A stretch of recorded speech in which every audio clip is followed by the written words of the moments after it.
आइए शुरू करते हैं। राजनीति शास्त्र खंड ब, पाठ संख्या 5। पाठ का नाम है अधिकार। क्या नाम है? अधिकार।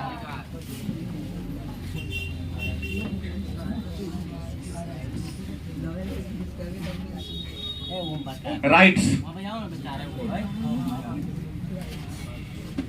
तो आज जानेंगे हम लोग कि ये अधिकार क्या है, अधिकार कहते किसे हैं। तो आपका उत्तर होगा अधिकार व्यक्ति को समाज के द्वारा, सरकार के द्वारा और कानून के द्वारा दिया गया एक प्रकार का दावा है। अधिकार क्या है? दावा जो समाज ने आपको दिया है, सरकार ने आपको दिया है, कानून ने दिया है। जैसे पिता के न रहने पर पिता की संपत्ति का उत्तराधिकारी उसका पुत्र होता है। यह दावा कानून भी आपको दी है, आपके सोसाइटी ने भी आपको दिया है, माने समाज ने भी दिया है और सरकार ने भी दिया है। गलत कि सही? पुत्र के पुत्र नहीं, मेरा कहना पुत्र न होगा तो उसके संतान पुत्री होगी। पिता की संपत्ति का मालिक उसके संतान होंगे। संतान में पुत्र भी हो सकता है, पुत्री भी हो सकती है। नहीं कहीं कोई रहेगा तो उसके परिवार का कोई होगा ना। जैसे बैंक में खाता आप खोलने जाते हो, गलत कि सही? तो आपसे बैंकर्स प्रश्न करते हैं कि आप नॉमिनी किसको बनाओगे। मतलब आपके न रहने पर आपके प्रॉपर्टी का दावा कौन करेगा या कौन उसको लेगा? पूछता है कि नहीं? पूछता है। तो एक प्रश्न आया, मेरा अधिकार है, आप कह देते हैं, लेकिन अगर आपसे कोई प्रश्न पूछेगा कि अधिकार कहते किसे हैं, तो शायद आज तक ये पता ही नहीं था कि अधिकार का परिभाषा क्या है। पता था? नहीं था कि अधिकार एक प्रकार का क्या है? दावा है। अधिकार क्या है? एक प्रकार का दावा है जिसे व्यक्ति को सरकार कौमा समाज तथा किसने? कानून ने प्रदान किया है।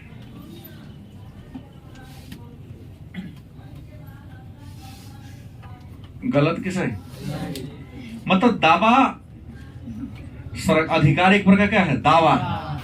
देखिए दोनों में अंतर है कि दावा होता है बीमारी पड़ने पर जो खाता वो वाला ही दावा हो गई, दावा। हाँ, अधिकार वाला दावा। तो इस परिभाषा से एक पता चला, पूछा जाए कि आपसे अधिकार के मुख्य तत्व कौन कौन है, तो सारा बात अधिकार में ही लिखा हुआ है कि अधिकार क्या है। तो अधिकार एक प्रकार का दावा है जिसे व्यक्ति को सरकार, समाज और कानून के द्वारा दिया जाता है। तो प्रश्न है अधिकार के तत्व की कौन कौन है? तो अधिकार के 3 तत्व इस परिभाषा से हमको देखने को मिल रही है। पहला, यह व्यक्ति का क्या है? दावा है। दूसरा क्या मिल रहा है? इस दावा को सामाजिक मान्यता क्या हो? इस दावा को सामाजिक मान्यता क्या हो? प्राप्त हो। मतलब सामाजिक मान्यता प्राप्त हो। एक व्यक्ति मर गया और आज जानिए नहीं कि आज का समाज कैसा है कि बहुत ज्यादा संपत्ति हो और किसी को उत्तराधिकारी घोषित ना करे तो बहुत अधिक संतान पैदा हो जाते हैं।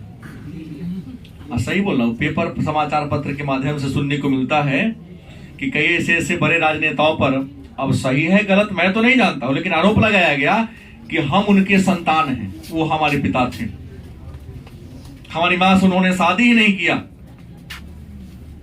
सत्ता में आने के बाद उनके संपत्ति का मालिक मैं बनूंगा। अन्यथा ने एक फिल्म दिखाया है एंटरटेनमेंट, उसने अपना रियल वारिस किसी को घोषित नहीं किया, प्रॉपर्टी बहुत ज्यादा था उसके पास। कई लोग अपना उत्तराधिकार का दावा करने वहां पहुंचते हैं। एक बात है, दावा को नहीं माना, वहां तक माना है ना, कुत्ता घोषित कर दिया तो कुत्ते था, क्योंकि मरने से पहले उसने कुत्ता को बना दिया था। लेकिन एक और बात थी कि समाज का कोई लोग उस व्यक्ति को चिंता ही नहीं थे कि बेटा है। तो अधिकार की दूसरी विशेषता क्या है कि आपको अधिकार तब मिलेगा जब समाज में आप स्वीकृति मिलेगी। आप कह रहे हैं कि हम उसके पुत्र हैं, गांव के कोई आपको चिन्हवे नहीं करता है, गांव के लोग आपको सपोर्ट नहीं करेगा, तो आपके पिता के संपत्ति सबको क्या कर दिया जाएगा? बेदखल कर दिया जाएगा। क्योंकि कोर्ट भी, अदालत भी अगर गांव में उठ के आएगी तो गवाही खोजेगी कि दावा कर रहा है कि जायज दावा है कि नाजायज दावा है। तो गांव के लोग आपको पहचानेगा तब ना आपके पक्ष में बोलेगा। जब आपको पहचानेगा ही नहीं तो आपके पक्ष में क्या वो बोल पाएगा? नहीं बोल पाएगा। तो दूसरा क्या होगा? इस दावा को कौन मान्यता प्राप्त है? तीसरा है, इसे राज्य के द्वारा, किसके द्वारा? राज्य के द्वारा क्या दिया गया है? सुरक्षा दिया गया है। राज्य के द्वारा सुरक्षा दिया मतलब क्या है? राज्य कानून बनाती है ना, संसद संपूर्ण देश के लिए कानून बनाती है और विधानमंडल एक राज्य के लिए कानून बनाती है। रात जो लाइव क्लास हुआ था उसमें आपके ही मुद्दे का पूरा बात था। देखिए, चूंकि यह प्रश्न इसलिए बनाया क्योंकि 12 में पूछा जाता है। अच्छा, तो प्रश्न है, इसे राज्य के द्वारा सुरक्षा दिया गया है। क्योंकि अगर कोई आपको रोक लगा, आपत्ति करता है, तो आप जनता के दरबार में जाइए। हमारे माननीय मुख्यमंत्री भी लगाते हैं, जिला समाहर्ता भी समय समय पर जनता दरबार लगाते हैं। वहां शिकायत कीजिएगा, ऐसी स्थिति है, पूरा कागज दिखाइएगा, तो आपके पक्ष में डिसीजन आएगा। अब प्रश्न है, तो अधिकार के सिद्धांत कौन कौन है? अधिकारों के सिद्धांत की बात करते हैं कि अधिकारों के सिद्धांत कितने हैं या अधिकारों के सिद्धांत कौन कौन हैं। एक एक करके चर्चा कर लेते हैं। ऐसे हैं कितने? अधिकारों के सिद्धांत हैं कितने? तो अधिकारों के सिद्धांत 6 हैं। पहला जो है उसका नाम है प्राकृतिक अधिकारों का सिद्धांत। प्राकृतिक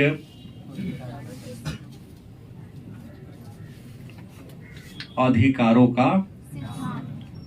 अब कहोगे सर ये प्राकृतिक अधिकारों का सिद्धांत क्या है, या प्राकृतिक अधिकारों के सिद्धांत से आप क्या समझते हैं, और प्राकृतिक अधिकारों के सिद्धांत का समर्थन किसने किया है? तो हॉब्स नामक विद्वान ने प्राकृतिक अधिकारों के सिद्धांत का समर्थन किया है और कहा है कि समय और परिस्थिति और परिवेश को बिना ध्यान में रखे हुए, समय, परिवेश और प्रकृति को बिना ध्यान में रखे हुए सभी व्यक्ति को क्या मान लेना? समान मान लेना। क्योंकि प्रकृति ने सबको क्या बनाया है? समान बनाया है। गलत कि सही? प्रकृति ने हम सबको इस धरती पर लाया, पैदा किया, तो सबको 2 हाथ, 2 पैर, आंख, कान, नाक, सब कुछ दिया। लेकिन धरती पर आने के बाद इंसान अपने विशिष्ट क्रियाकलाप के द्वारा समाज के अन्य लोगों से अपने को क्या कर लेता है? अलग कर लेता है। गलत कि सही? तो प्राकृतिक अधिकारों का सिद्धांत कहता है कि सभी मनुष्य जन्म से क्या है? समान है। इसलिए सबको अधिकार समान मिलना चाहिए। लेकिन एक बात है कि यहां धरती पर आने के बाद इंसान अपने एक्टिविटी के द्वारा, अपने क्रियाकलाप के द्वारा, अपनी विशेष क्षमता और योग्यता के द्वारा अपने को सबसे क्या कर लेता है, अलग बना लेता है या बनाने का प्रयास करता है, शिक्षण प्रशिक्षण की प्रक्रिया के द्वारा। गलत या सही? दूसरा है अधिकारों का वैधानिक सिद्धांत। दूसरा अधिकार कौन है? अधिकारों का वैधानिक। अच्छा, वैधानिक को हम कानूनी कह सकते हैं? गलत कि सही? अधिकारों का वैधानिक सिद्धांत कहता है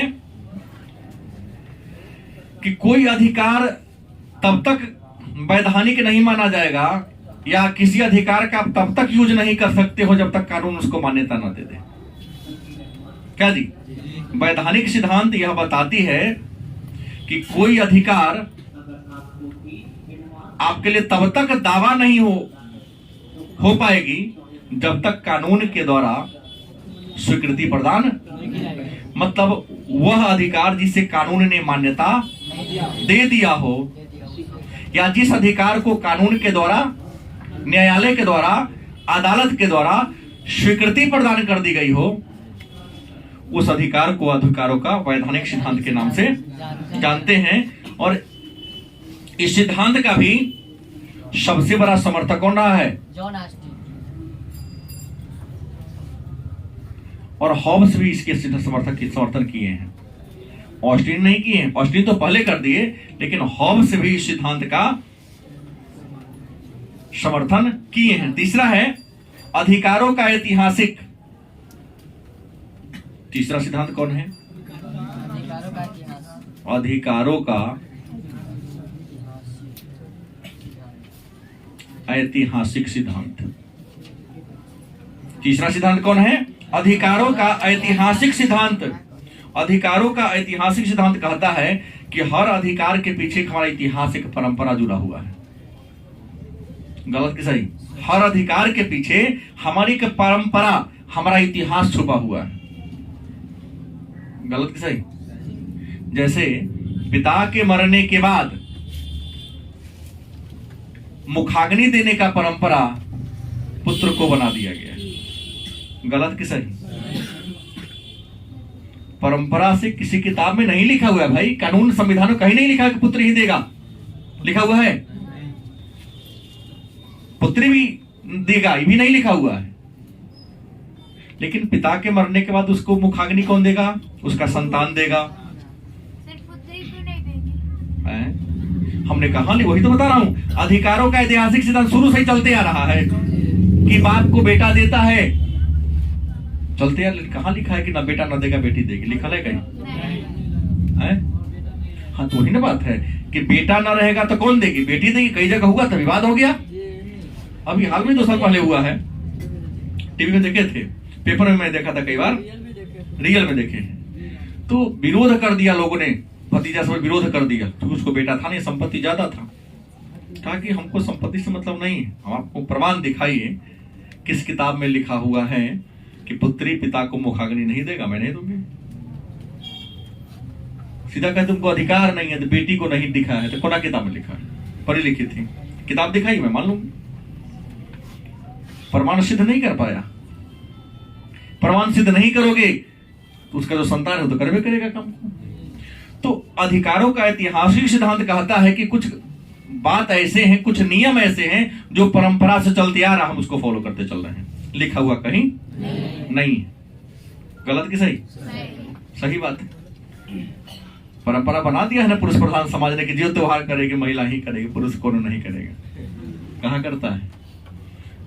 99% त्योहार पुरुषों ने बना दिया। तू ही भूखे रह। हम भूखे क्यों रहे? न बनाया है? बनाया है। चौथा जो सिद्धांत है अधिकारों का आदर्शवादी सिद्धांत। अधिकारों का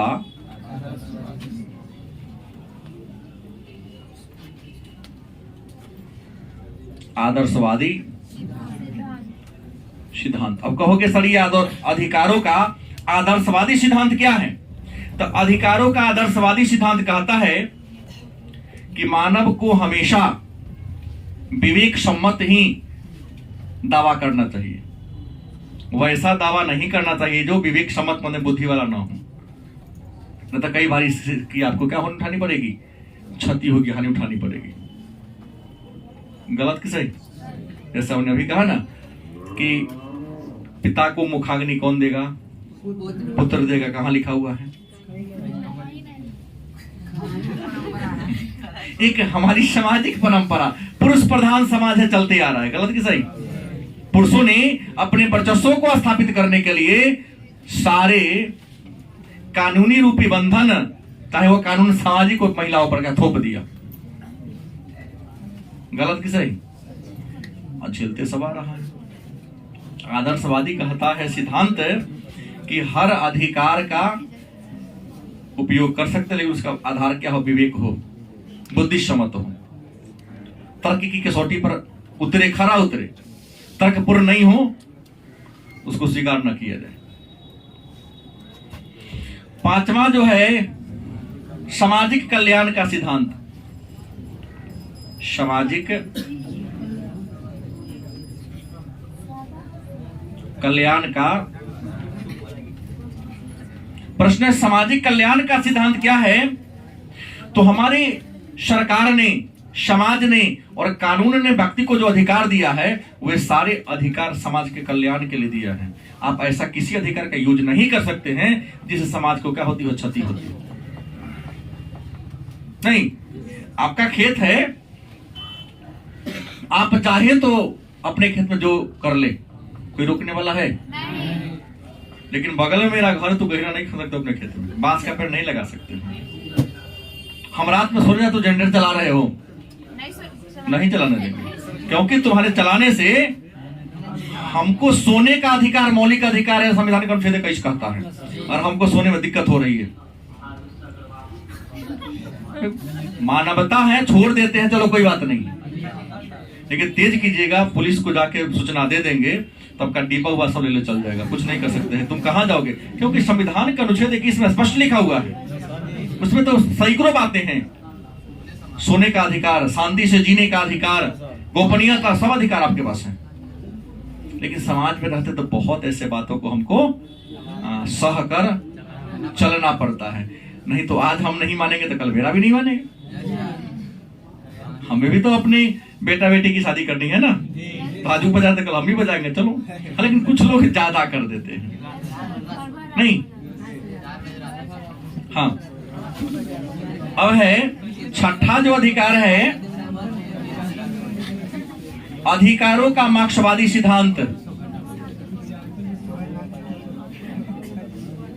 अधिकारों का मार्क्सवादी सिद्धांत।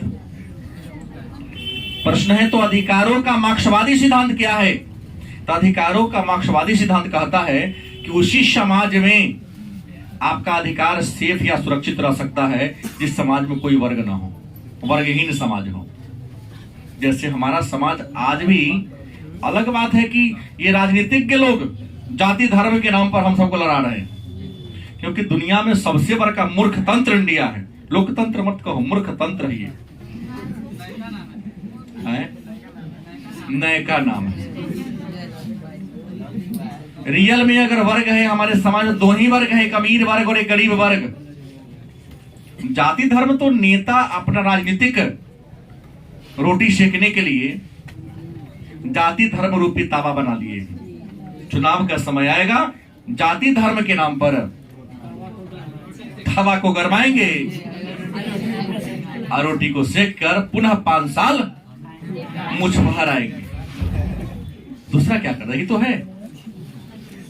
अधिकारों का मार्क्सवादी सिद्धांत वर्गहीन समाज की कल्पना करता है, क्योंकि जिस समाज में वर्ग होगा, चाहे वो अमीर वर्ग हो या गरीब वर्ग हो, हमेशा बड़ी मछली छोटी मछली को खाता है। इस बात को जानते हैं कि नहीं? तो ऐसा नहीं हो सकता है कि एक नदी में एक ही प्रकार के मछली हो क्यों नहीं सकता है जी?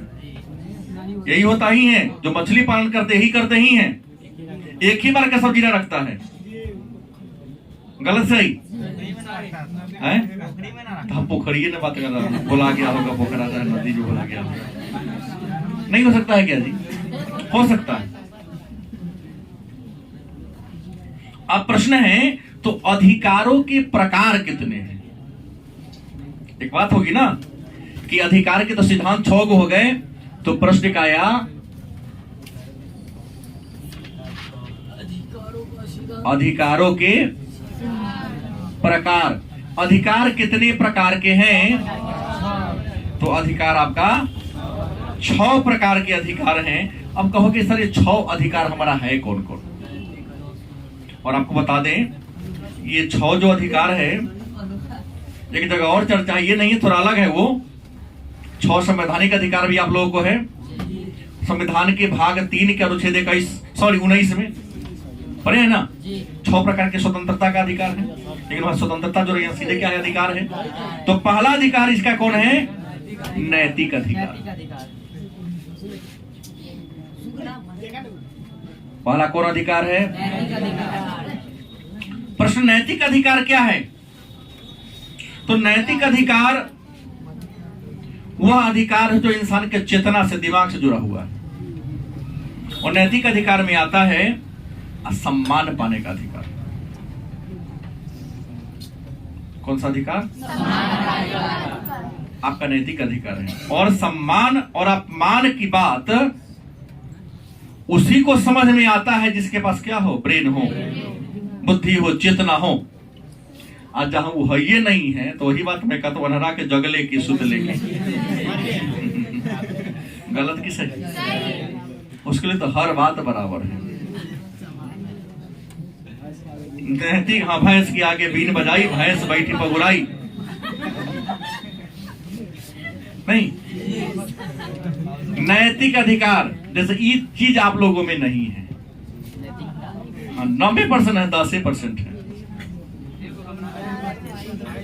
सही बोला हूं, गलत नहीं बोला हूं? आपको हमारी बात आज के 3 साल के बाद समझ में आएगा, जब ग्रेजुएशन में जाओगे तब।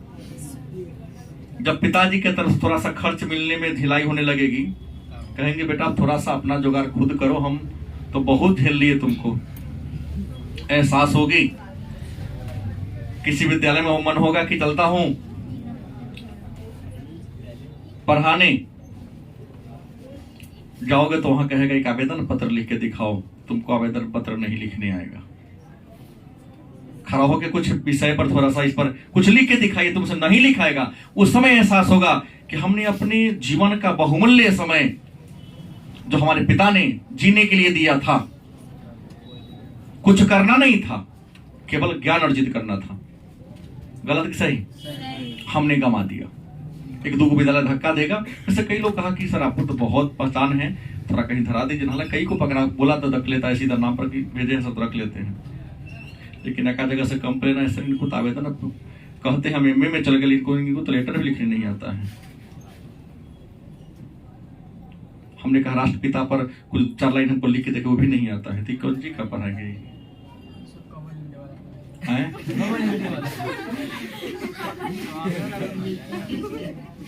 मतलब ये सब समझ में कब आएगा आपको?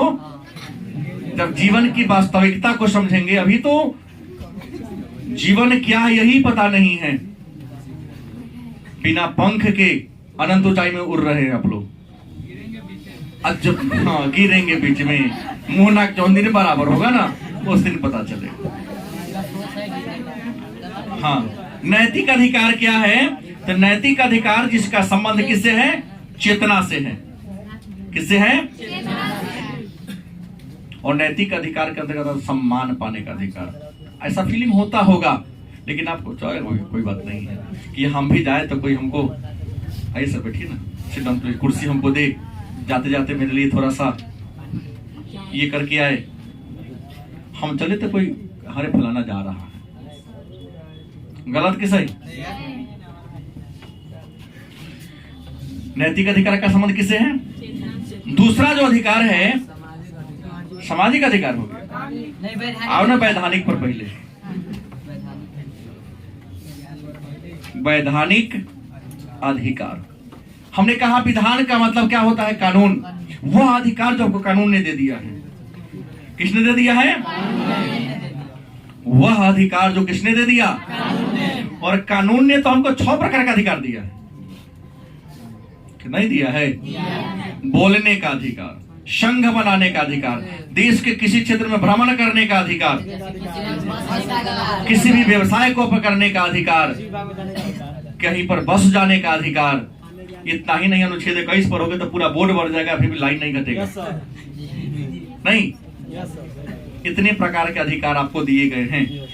तो जो अधिकार हमारे संविधान ने हमको दिया है, उस अधिकार को क्या कहेंगे? वैधानिक अधिकार या कानूनी अधिकार के नाम से। और वैधानिक अधिकार सकारात्मक अधिकार भी है, क्योंकि इस अधिकार को कोई छीन नहीं सकता है, और छीनने का कोई प्रयास करेगा तो उसके विरुद्ध हम न्यायालय में चैलेंज कर सकते हैं, चुनौती दे सकते हैं। गलत कि सही?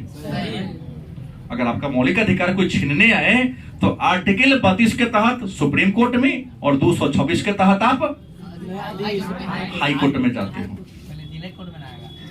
नहीं, मौलिक अधिकार डायरेक्ट वही जा सकते हैं आप। मौलिक अधिकार के विरुद्ध सुनवाई करने का पावर जिला कोर्ट को ऊपर का चीज है, सुप्रीम कोर्ट, हाई कोर्ट। क्या जी, पढ़ा चुका हूं पहले ही आपको। तीसरा है सामाजिक अधिकार। तीसरा कौन है?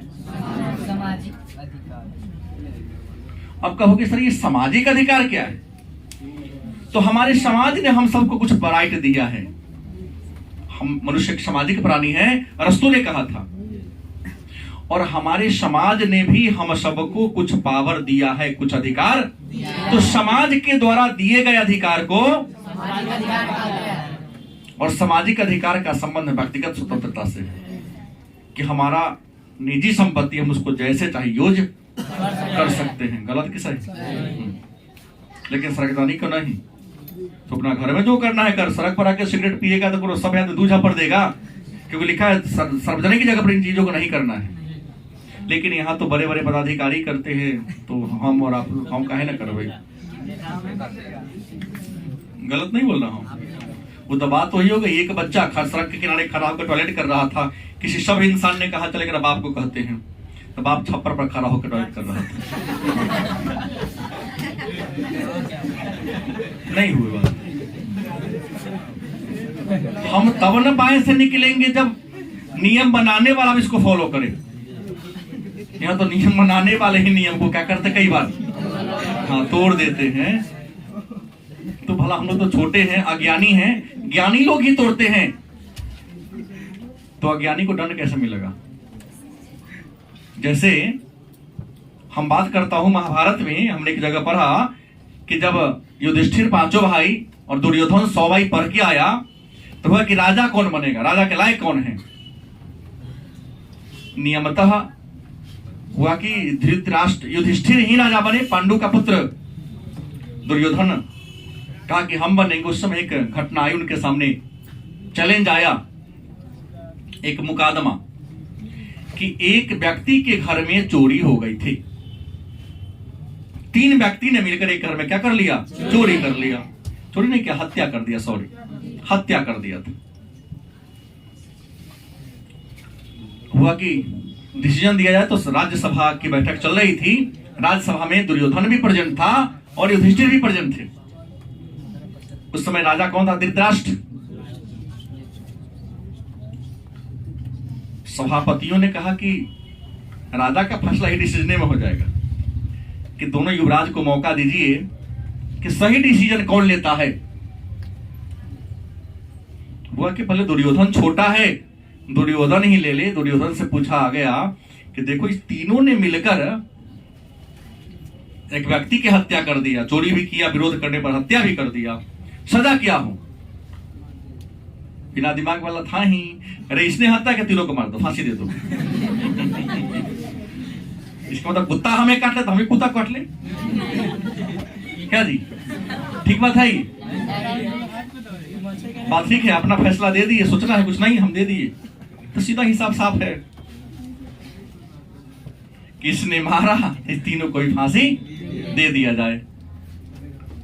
बात आई युधिष्ठिर की, अब तुम इसका सजा क्या दोगे? बारी बारी से पूछा, तुम्हारा नाम क्या है, जाति क्या है? तीनों ने अपना अपना बताया। एक ने कहा हम ब्राह्मण हैं, एक ने कहा हम क्षत्रिय हैं, और एक ने कहा कि हम शूद्र हैं। जिसने शूद्र कहा उसको देश से निकालने की सजा दी, इसको देश से बाहर निकाल दीजिए। क्षत्रिय था, क्या था? कारागार में डाल दीजिए। सर इसको ऐसे किया गया है के 4 साल, दोबारा के 8 साल, और तीसरा के 16 साल। और ब्राह्मण कहा कि तुम क्या हो? तो ब्राह्मण हो, तो इसको फांसी दे दिया जाए। युधिष्ठिर का न्याय विधान था। कहा ऐसा क्यों? राज्यसभा ने कहा ऐसा क्यों आपने डिसीजन दिया? तो कहा तो पढ़ा लिखा था ना, शूद्र है, पढ़ा लिखा था नहीं, जानता ही नहीं इसका सजा क्या होगा, दंड क्या मुझे मिलेगा, फिर भी दे दिया। चलो, उसको अज्ञानी था, उसको सजा बहुत हो गया उसके लिए। क्षत्रिय, शास्त्र के अनुसार राजा क्षत्रिय हो सकता है राजा, लेकिन अगर ऐसा काम किया तो उसको राजा रहने नहीं, देश तो जेल में बंद कर दो। ये तो सबसे पढ़ा लिखा ब्राह्मण है, जानता है कि मृत्यु का सजा मृत्यु मिलेगा, फिर भी किया, इसको फांसी ही उचित है। क्या जी? तो यहाँ क्या है? आम जनता गलती करती, कोई गलती नहीं है, क्योंकि जो कानून बनाते वही तोड़ रहे हैं। तो यहाँ तो देखा देखी है ना। तो सामाजिक अधिकार कौन है? तो जो अधिकार हमारे समाज ने हमको दिया है उसे कौन अधिकार कहेंगे? चौथा जो आपका अधिकार का प्रकार है, राजनैतिक अधिकार। कौन है? राजनैतिक अधिकार, जैसे वोट देने का अधिकार, चुनाव में खड़ा होने का अधिकार, सरकारी नौकरी पाने का अधिकार, सरकार का समर्थन करने का, सरकार का विरोध करने का, जो भी आपका अधिकार है, इन सारे अधिकार को हम राजनीतिक अधिकार की श्रेणी में रखते हैं। गलत से? वोट देने का अधिकार, चुनाव में खड़ा होने का अधिकार, सरकार का समर्थन या विरोध करने का भी अधिकार जो है आपका राजनीतिक अधिकार आता है। और पांचवा जो अधिकार है वो आपका है आर्थिक अधिकार। कौन अधिकार है? अब कहो कि आर्थिक अधिकार है क्या? तो अपने जीविकोपार्जन के लिए, अपने सामर्थ्य के अनुसार, अपने रुचि के अनुसार आपको किसी भी व्यवसाय को चुनने का जो अधिकार है, किसी भी कारोबार को करने का जो अधिकार है, उसी अधिकार को कौन अधिकार कहते हैं? आर्थिक अधिकार के नाम से। और छठा जो अधिकार है वो है मानव अधिकार। कौन है? मनुष्य एक सामाजिक प्राणी है। अच्छा मनुष्य एक सामाजिक प्राणी है, और सामाजिक प्राणी होने के नाते हर मनुष्य का अपना एक नहीं, हर मनुष्य का अधिकार है, कर्तव्य है, जीने का तौर तरीका है, उसकी अपनी परंपरा है, अपनी संस्कृति है कि नहीं है? तो उस अधिकार को मानव अधिकार कहते हैं। इसी आधार पर संयुक्त राष्ट्र संघ ने मानव के अधिकार को समझते हुए 10/1948 को संयुक्त राष्ट्र संघ की महासभा ने मानव के अधिकारों की सार्वभौम घोषणा किया था 1948 में। 45 को जो कल ही आ रहा है, कल विश्व मानवाधिकार दिवस मनाया जाएगा। कल ही, आज 9 दिसंबर है ना, कल 10 दिसंबर होगा, तो विश्व मानवाधिकार दिवस के रूप में मनाया जाएगा। अब कहोगे सर कुछ विशेष अधिकार भी देखिए, कुछ विशेष अधिकार, और इस कुछ विशेष अधिकारों का उल्लेख किसने किया है? Herald Laski. तो कुछ विशेष अधिकार में कौन कौन है? तो काम का अधिकार। कौन अधिकार? हम इंसान हैं तो हमें अपनी जीविका के लिए कोई ना कोई काम करना होगा, इसका उल्लेख अनुच्छेद का इसमें है। दूसरा है पर्याप्त पारिश्रमिक। क्या जी? परिवहन क्लास 10 में न्यूनतम मजदूरी अधिनियम, एक लेबर को उतना मजदूरी अवश्य मिलनी चाहिए जिससे वो अपना अच्छा तरीका से जीवन यापन, तो उसके काम का पर्याप्त मात्रा में मजदूरी मिलनी चाहिए। अगर नहीं मिलता तो वो न्यायालय के शरण में जा सकता है, और उस न्यायालय उसके पक्ष में बातों को सुनकर डिसीजन दे सकती है। तीसरा, कार्य की उचित अवधि।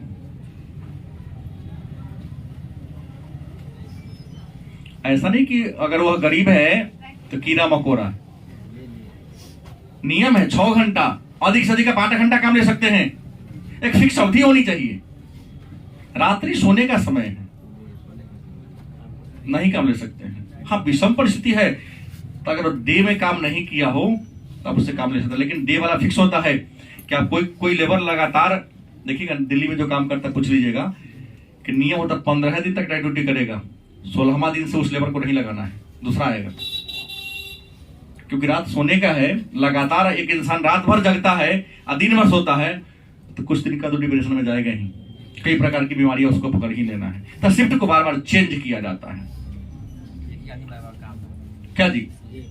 हाँ, नाइट डे वाला चलेगा लेकिन नाइट वाला में हमेशा, जो नाइट में काम करता है उसको 1-2 घंटा उसी का वर्किंग आवर में ही सोने का समय दिया जाता है और उसके लिए पेमेंट भी थोड़ा सा ज्यादा देना पड़ता है। ऐसा नियम है।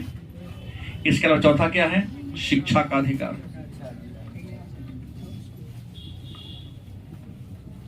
2002 में तो शिक्षा के अधिकार को मौलिक अधिकार का दर्जा दिया गया 86वां संविधान संशोधन के द्वारा, और इसके बारे में चर्चा संविधान का अनुच्छेद 21 के क में।